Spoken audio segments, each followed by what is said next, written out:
Kaifa takfuruna billah wa kuntum amwatan fa ahyaakum thumma yuhyikum thumma yumitukum thumma yuhyikum thumma ilaihi turja'un.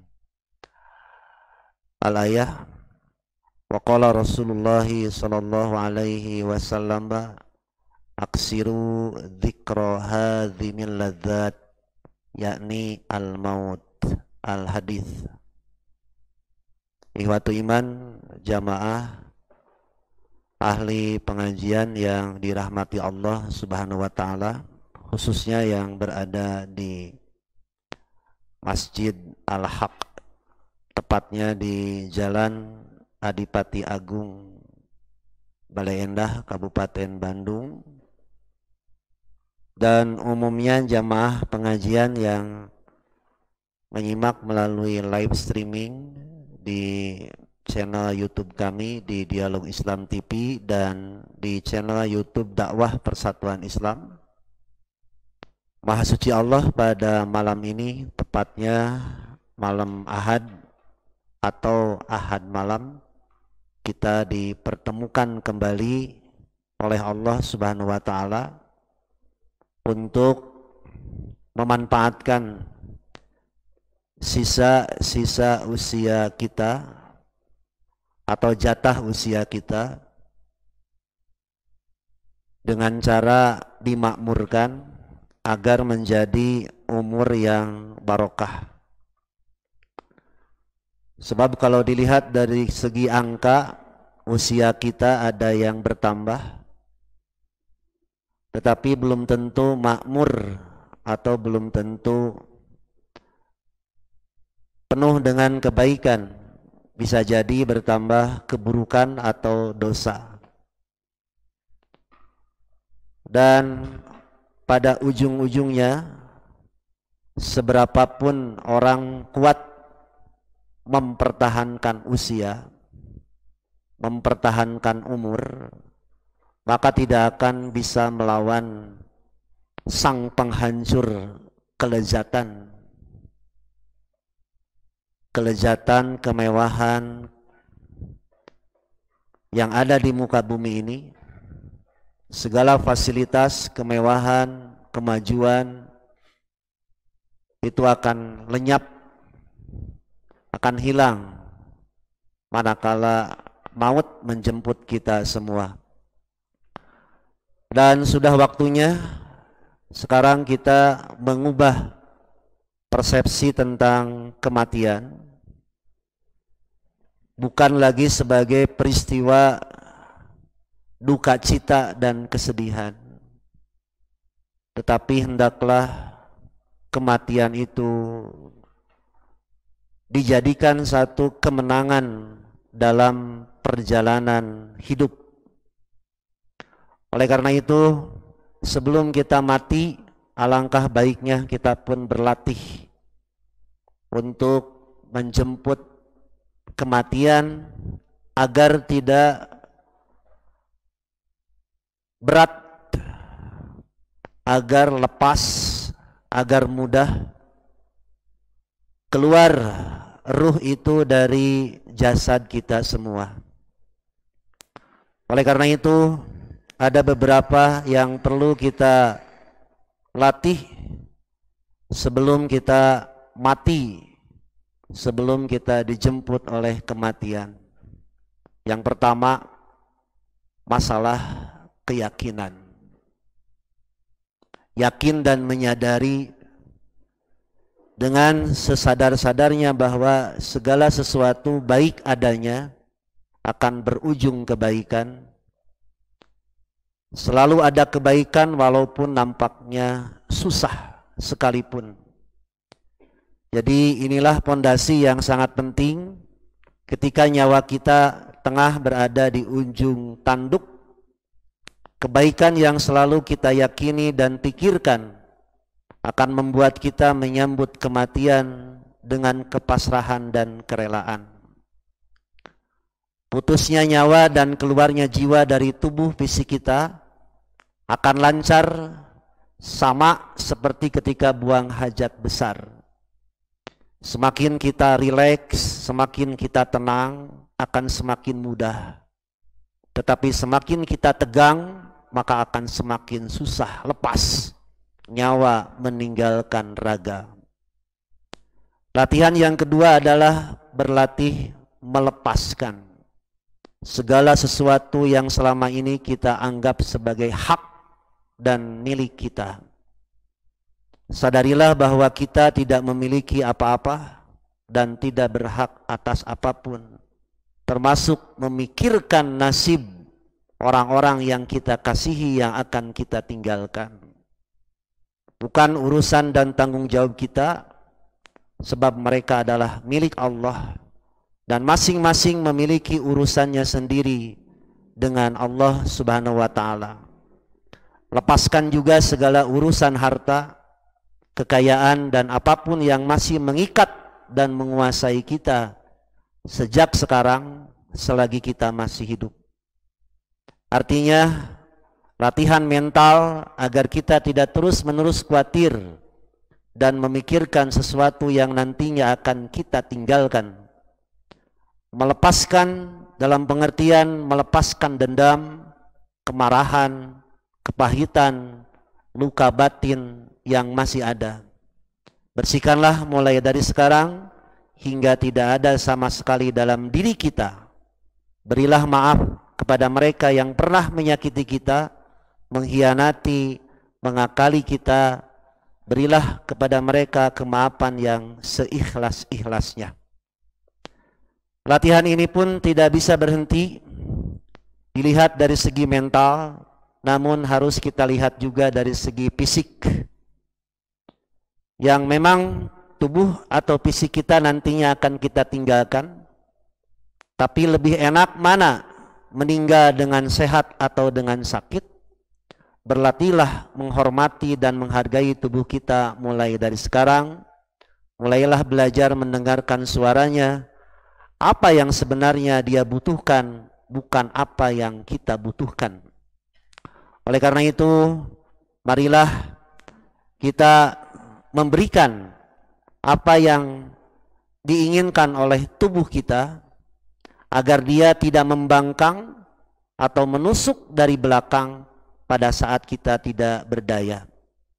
Dan perlu hati-hati, daripada nantinya tubuh kita habis dimakan obat, lebih baik memeliharanya dengan baik semasa kita masih bisa.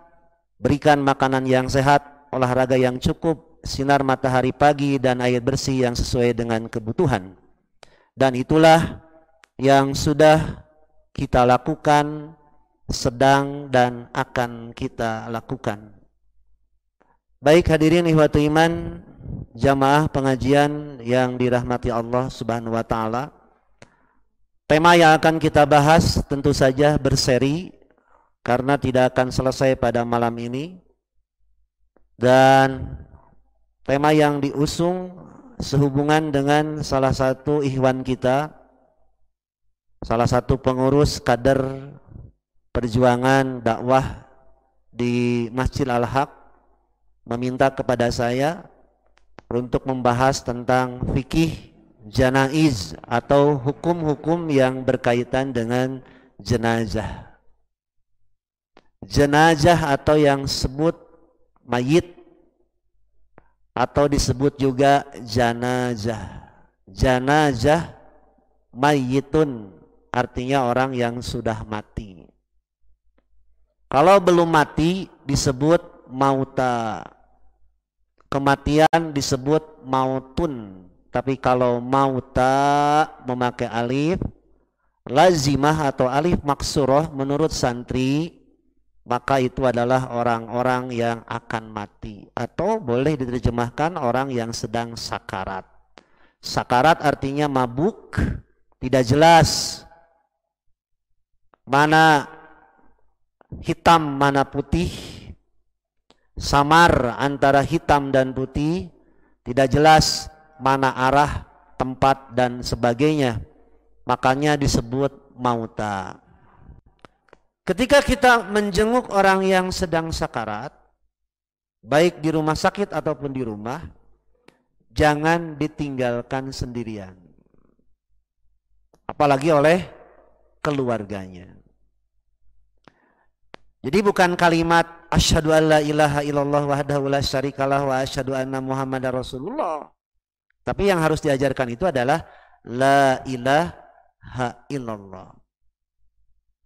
Pertanyaannya, apakah langsung masuk surga? Gitu. Barang siapa yang di akhir ucapannya mengucapkan la ilaha illallah, apakah langsung masuk surga? Hah? Nah, saya tidak bisa menjawab. Kita lihat saja nanti. Hanya nanti kita akan mendapatkan jawaban bahwa betapa beratnya orang mengucapkan la ilaha illallah di saat sakaratul maut. Makanya talqin itu mengingatkan kalimat la ilaha illallah bukan hanya sekedar ketika sedang sakarat, tetapi semasa hidup ini sekarang nih kita sedang mentalkinkan, mengajarkan, menuntun kalimat la ilaha illallah. Setiap kita tasahud, atahiyat, asyhadu an la ilaha illallah. Mendengar azan, muadzin berkumandang, asyhadu an la ilaha illallah. Kita jawab, asyhadu an la ilaha illallah. Intinya, ringkasnya, begini, ini yang baru mau putsa nih, khususnya. Sing ingat, kalau nanti ditakdirkan mati, selesai futsal, atau dalam keadaan apapun, maka kita mati dalam keadaan tidak musyrik. Musyrik kecil, tidak terlihat, terasa. Dan yang merasakan adalah diri kita sendiri. Ria, sum'ah, ujub, dendam, takabur, dan sebagainya. Itu adalah yang merasakan diri kita sendiri. Tetapi yang lebih berbahaya lagi adalah syirik besar. Jangan sampai kita mati sedang maksiat, apalagi sedang melakukan syirik besar. Ari futsal musyrik tuh, ente. Nonton futsal, ente. Main bola, ente. Nu jadi masalah mah, mudah-mudahan ya. Kalau ada yang selesai olahraga atau apapun kemudian dia mati dalam keadaan bertauhid. Nah, itu ya. Makanya tidak bisa diajarkan mendadak. Mohon maaf ya, tidak bisa dadakan, namanya juga didikan. Didikan, bukan dadakan. Dadakan itu apa? Instan, tidak bisa instan. Makanya dulu mentalkinkan itu dipimpin oleh seorang lebe. Apa itu lebe? Bahasa Arab, bahasa Indonesianya lebe apa? Ya lebe ya. Pokoknya tokoh kampung, masyarakat yang suka ngurus orang-orang yang meninggal. Makanya disebut lebe. Dulu sejarahnya nih, sejarahnya. Diajarkanlah ketika jenazah dimasukkan ke dalam liang kubur atau liang lahat. Kalimat yang diajarkannya begini dengan bahasa Indonesia. Nanti kalau malaikat munkar nakir datang dan bertanya kepadamu, man rabbuka, jawablah Rabbi Allah. Kalau malaikat munkar nakir bertanya, siapa Rabbmu? Jawab oleh kamu, Rabbku adalah Allah. Kalau malaikat munkar nakir menanyakan, ma dinuka, apa agamamu? Jawablah, dini Islam. Karena panjang, hujan. Ngagebret, you know ngagebret? Hujan deras. Si lebena teh ditinggalkan oleh jamaahnya. Karena jamaah yang mengantarnya kehujanan. Kan dia mengajarkannya sambil membaca buku, data apal hadisna. Dialungkeun we si buku nate. Dilempar di atas kuburan dengan bahasanya Dia mengatakan baca we ku sorangan gitu. Disangkanya mentalkinkan itu begitu. Padahal bukan seperti itu. Mudah-mudahan orang tua kita yang pernah mendapatkan pengajaran itu mendapatkan hidayah dan mendapatkan ampunan dari Allah, ya. Jadi sekali lagi, mentalkinkan mautakum itu adalah orang yang sedang sakarat. Di mana? Bukan di kuburan, tetapi dimanapun ketika dia sedang sakarat. Nanti kita akan tahu, ya. Mungkin bapak ibu yang pernah mengurus orang yang meninggal tahu berdasarkan pengalaman tanda-tanda kematian. Mulai ini kendur, terus ini bengkok nanti ya. Pokoknya mangkainya ya pengalaman namanya. Geus tariis namanya, terang tariis. Tariis nate sabelah. Mula-mula dari sini Pak, kan nyawa itu dicabut, nanti saya bacakan dalam kitab Ar-Ruh. Imam Ibnul Qayyim Al-Jauziyah menyusun sebuah buku namanya Ruh. Itu tapi kalau dibaca harus dengan keimanan. Jangan takut ya, jangan takut.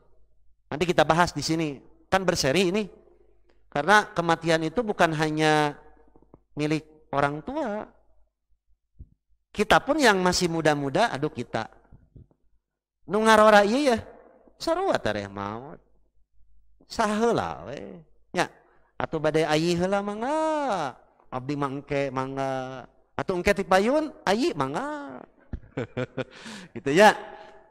Gitu. Makanya kita doakan kalau ada di sini sekarang yang sedang ngaji tuluy tidur lalu meninggal dan tidak sempat ditalkinkan, mudah-mudahan dia dicatat sebagai orang yang mati syahid. Kedua, nah ini dalil yang kedua. Hadis yang disampaikan oleh Anas bin Malik. Mohon maaf saya tidak pakai harokat ya.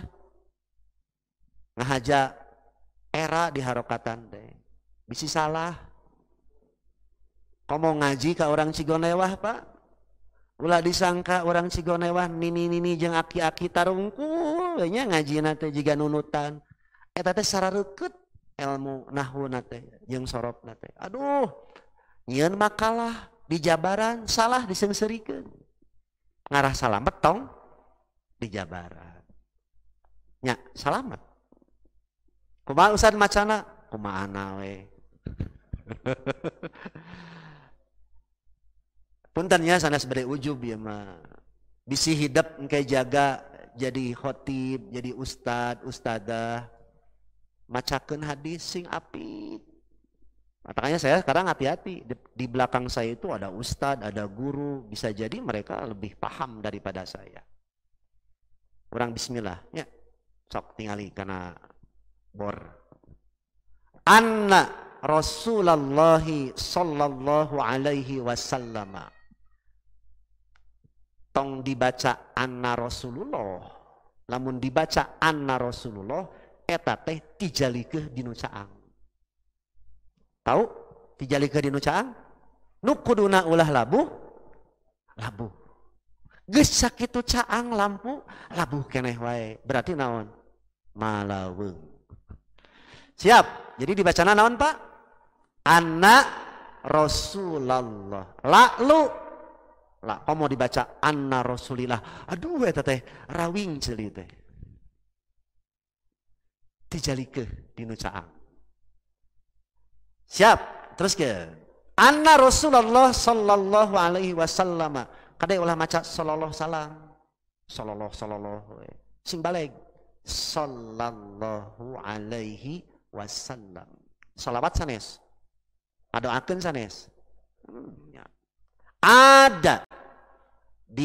Beliau pernah menjenguk rojulan, seorang laki-laki minal ansor, dari kelompok ansor. Ansor mana? Ansaruddin Ramdhani sanes. Orang ditu orang Madinah. Orang Madinah disebut ansor, orang Mekah hijrah ke Madinah disebut muhajirin. Pinter. Lain ansor iya lain. Ansor iya mah Ansaruddin. Terus faqala, lalu beliau bersabda, ya. Oh ini ada salah terjemah ya. Nah ini ketikan Arabnya ada yang salah. Ya. Ini ada yang salah, ketikan Arabnya jadi henteu benar, ya. Tidak benar. Kita lihat terjemahnya dulu. Wahai paman teh bahasa Arabnya ya ammi, ya, ya ammi, wahai paman, ucapkanlah la ilaha illallah. Lalu beliau bertanya, apakah paman dari pihak ibu atau bapak? Jawabnya dari pihak ibu. Maka dia berkata, apa lebih baik bagi diriku untuk mengucapkan la ilaha illallah? Jawab Nabi, ya. Ini pamannya, ya, yang meninggal. Kemudian mengucapkan la ilaha illallah. Nah, apa maksudnya? Begini. Duh, biasa di kopi ya, jadi haridang gitu ya. Punten Pak, dibukalah sepedap. Ini menjelaskan bagaimana Rasulullah menjenguk keluarga, yaitu pamannya. Baik paman itu dari ibu atau paman dari bapak. Paman dari pihak ibu bahasa Arabnya khalun. Apa? Khalun. Kalau bibi khalatun. Paman dari pihak bapak bahasa Arabnya ammun. Ammun. Kalau perempuan ammatun. Apa itu? Tengkelah. Ya. Nah. Baik paman dari pihak bapak ataupun paman dari pihak ibu punya hak yang sama untuk mendapatkan pengajaran la ilaha illallah. Jadi ulah pilih-pilih. Kamana ibu? Badai ngalayan nu teu damang. Saha? Mang ti mana? Mang ti bapak.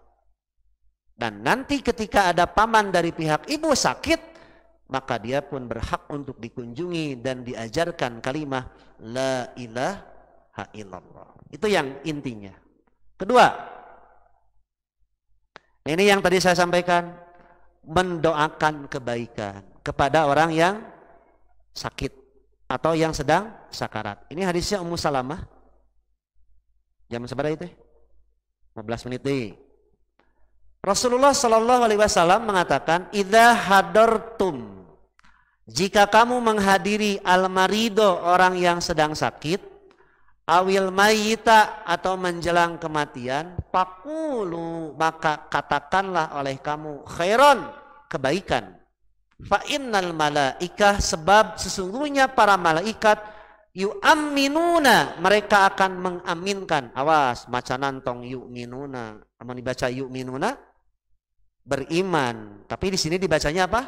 Yu'amminuna, mereka mengaminkan ala ma taqulun, apa yang kamu katakan.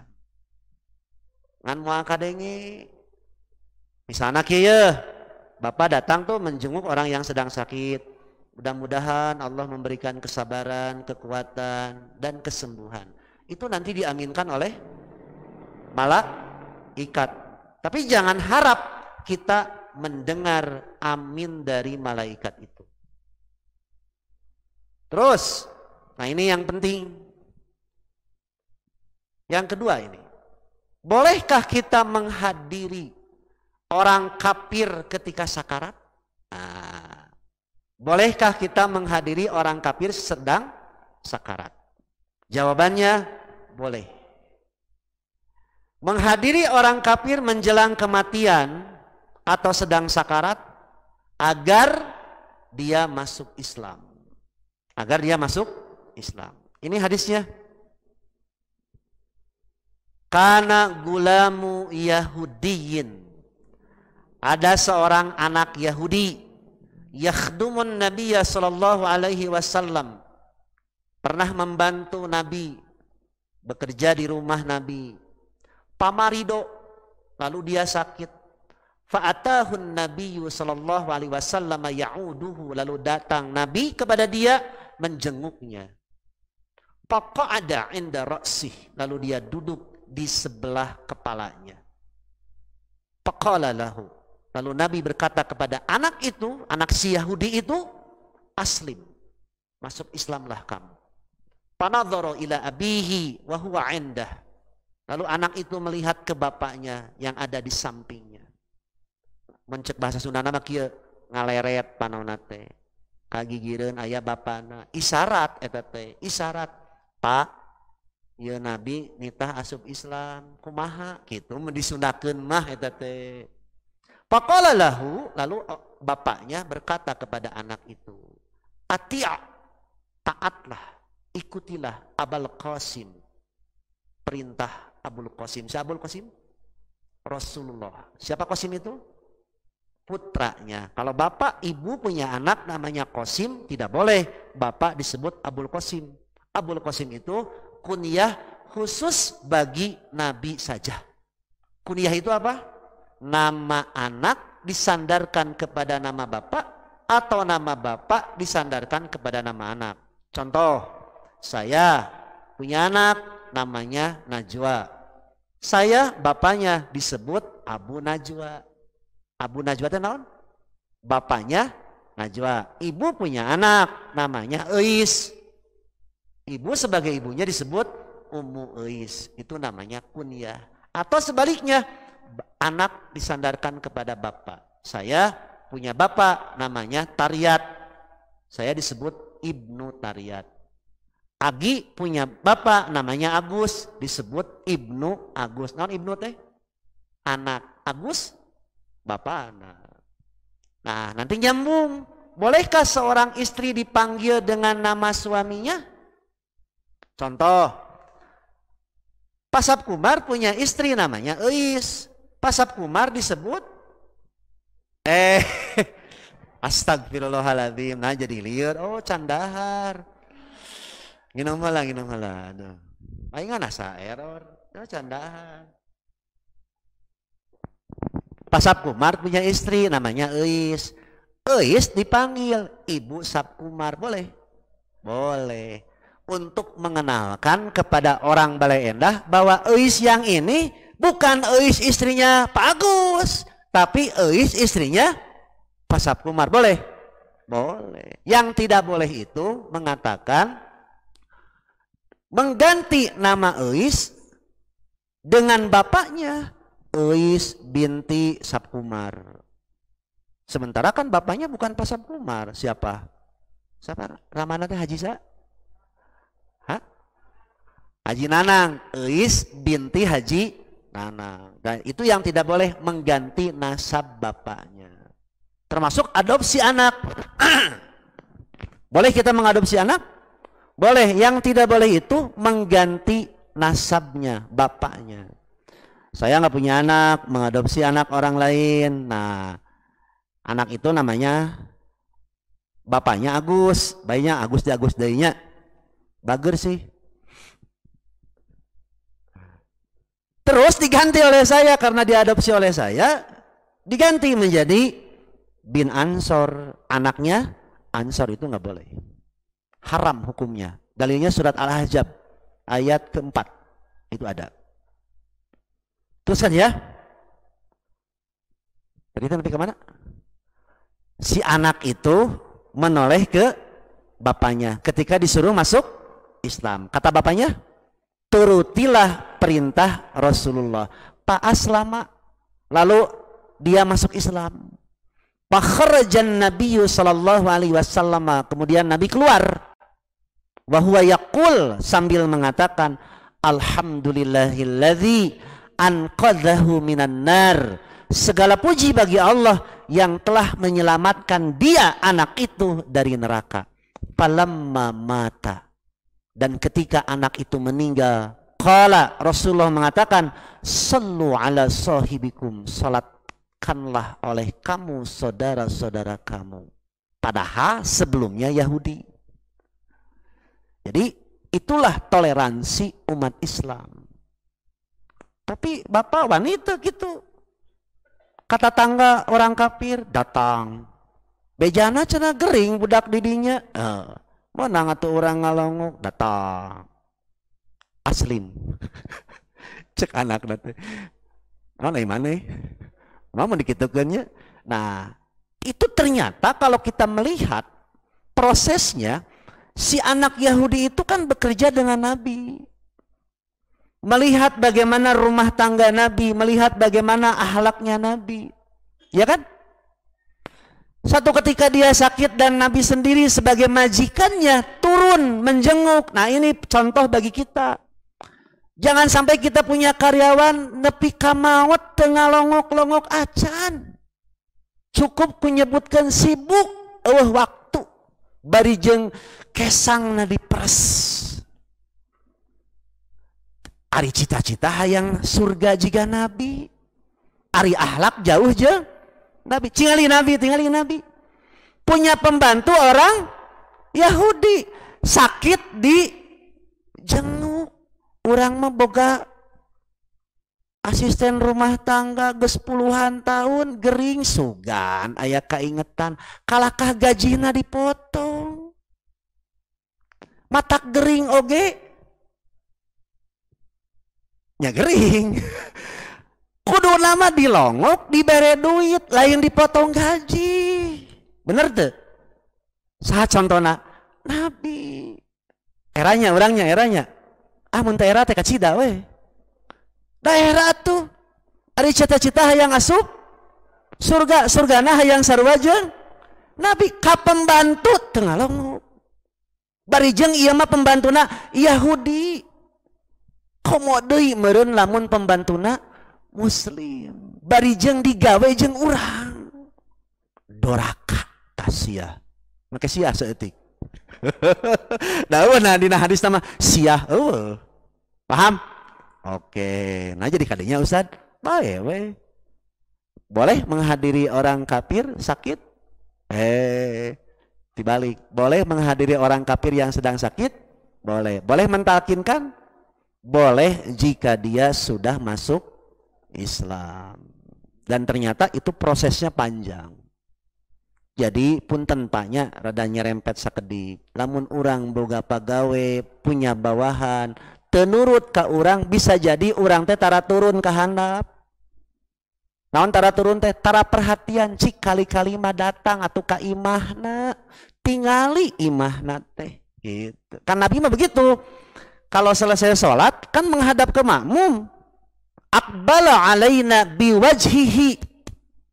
Rasulullah itu selesai sholat menghadap kepada kami dengan wajahnya. Pelajaran apa yang bisa diambil?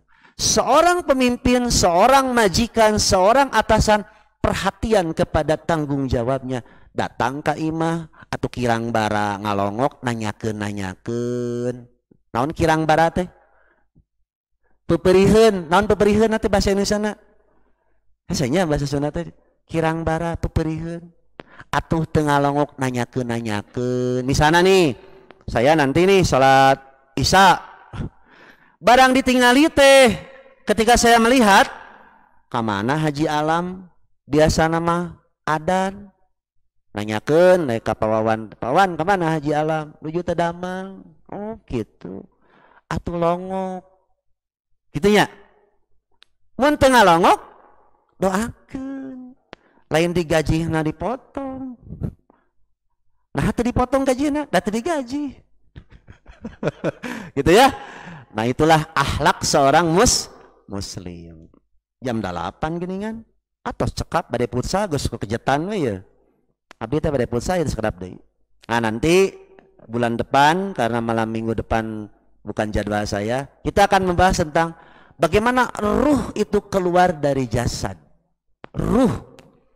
Aya dongeng Pak sebelum ditutupnya, tong kabaralik, tong kapusa tahanlah sakedeung liwan. Ya kokojana si Wanban ya rek futsal. Ada orang Amerika cenah kafir ya cenah. Kepercayaan bagaimana ruh itu keluar. Di satu rumah sakit dilakukanlah satu penelitian.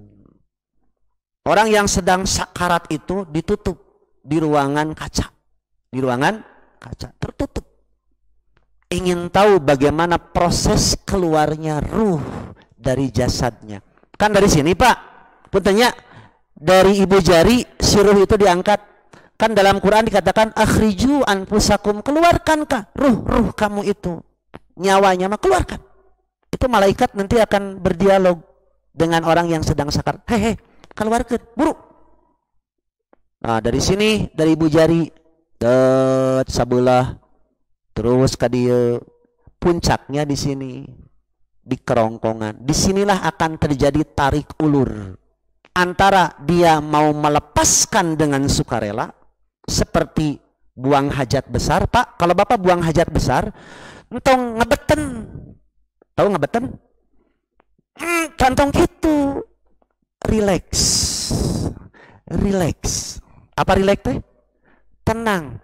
Bayangkan sesuatu yang indah, maka akan keluar sesuatu yang indah. Ngarana mencret. Ngalepaskan nyawa ge gitu. Lepaskan. Nah, puncaknya di sini.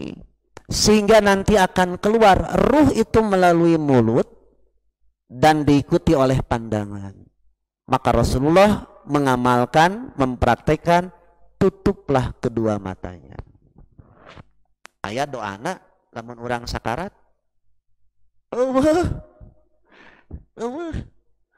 Tidak ada doa ketika sedang sakarat. Ada juga nanti doa bagaimana supaya kita mudah sakaratul maut. Kewe diterangkeunana bulan hareup moal ayeuna. Mun cindak nama kieu lah, ya Allah, mudahkanlah saya ketika saya sakaratul maut. Ulah ditahan di dieu. Sok Bapak pernah ningali teu nu sakarat keluar budah ti dieuna? Budahnya jeung bauna teh cenah, baunya itu bumi eta bau. Nah bet bau cing. Da sagala di dahar atuh. Kada demes wae di dahar, tahu kada demes? Kulit sampe diasakan kuduna keur bagong. Kuduna keur bagong di dahar ku jelema disebut we kada demes. Naon kada demes teh? Sarakah. Kulit sampe palili. Kulit sampe teh kuduna mah keur bagong. Diasakan. Da ngeunah di dahar. Matak wajar jelema mah lamun maot bilatungan, tapi teu cukup bilatungan bakal aya balitungan. Bau. Tong lila teuing buru-buru mandian. Tuh ya. Yang kayak bulan hareup jadi panjang itu. Nah, pas jam 8 dan nanti bulan depan insya Allah kita bahas ruh gitu ya. Bagaimana ruh itu berkelayangan, Pak? Yang kayaknya Pak, kayak digambarkan saling terbang dan menjenguk nanti sesama saudaranya itu. Jika manuk palentrep dina tatangkalan. Itu dina kitab Ar-Ruh Ibnu Qayyim nerangkeun abdi geus muringkak. Ya, begitu saja mungkin yang dapat saya sampaikan. Mohon maaf apabila ada kesalahan dan kekurangan. Mudah-mudahan kita siap-siap belajar dari sekarang untuk menjemput kematian yang tidak tahu kapan dan di mana, tapi yakinilah mudah-mudahan kematian kita dalam keadaan tauhid, bukan dalam keadaan musyrik. Aqulu qouli hadza wa astaghfirullah li wa lakum. Wassalamualaikum warahmatullahi wabarakatuh.